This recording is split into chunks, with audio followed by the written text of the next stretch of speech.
Dernièrement, je pensais à une proche. Ça faisait un moment qu'on ne s'était pas vu et qu'on n'avait pas eu l'occasion d'échanger par téléphone.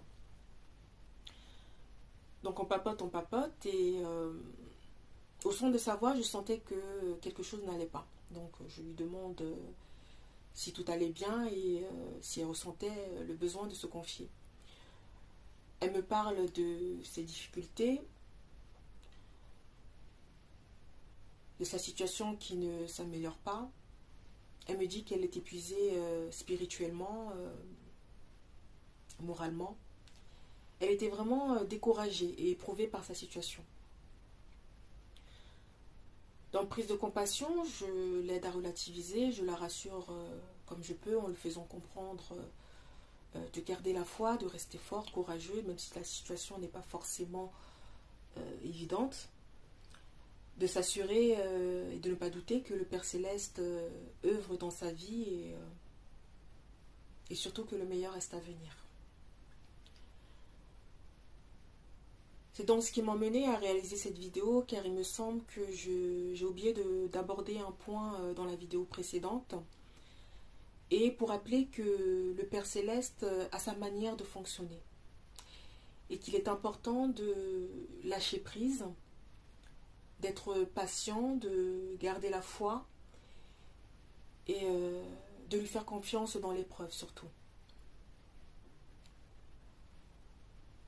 Donc si toi aussi tu ne vois pas de transformation dans ta vie, j'ai envie de te dire, garde la foi.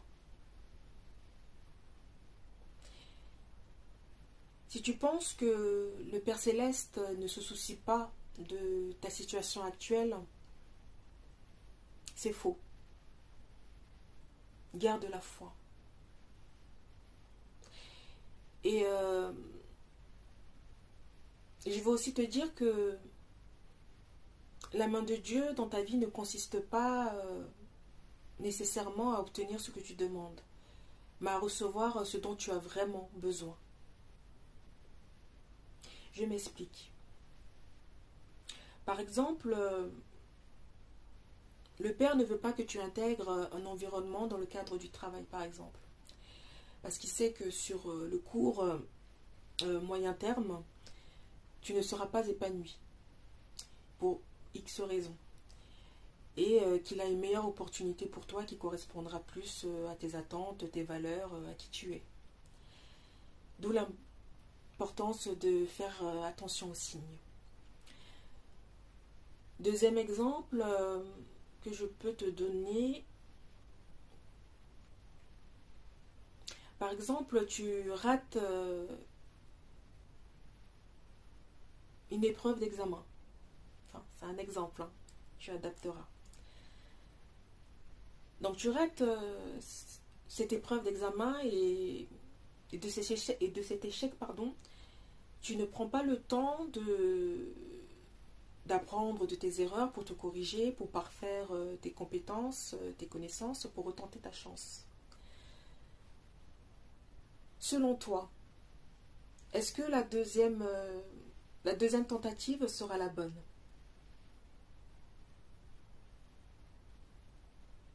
Alors, peut-être oui, peut-être non, mais il y a de fortes chances que tu puisses essuyer un deuxième échec, d'où l'importance aide-toi et le ciel t'aidera.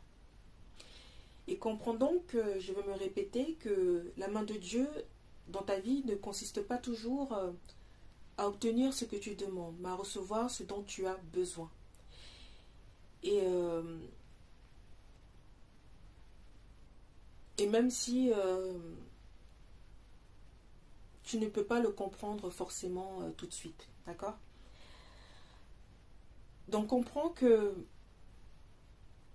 pendant que tu te focalises sur l'épreuve, sur ce qui arrive, ce qui n'arrive pas, ce qui se produit, ce qui ne produit pas dans ta vie, ben le Père Céleste, lui, qu'est-ce qu'il fait?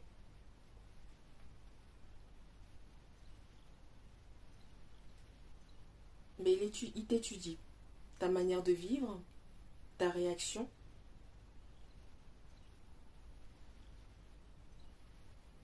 ton cœur, comment tu te comportes dans l'attente, tu vois. Donc ça, c'est des éléments qu'il ne faut pas négliger, tu vois. Et puis je te souligne, dans ce qui est dit dans Matthieu 9, 29, laisse-moi me rafraîchir la mémoire, qu'il vous soit fait selon votre foi. Voilà. Qu'il vous soit fait selon votre foi.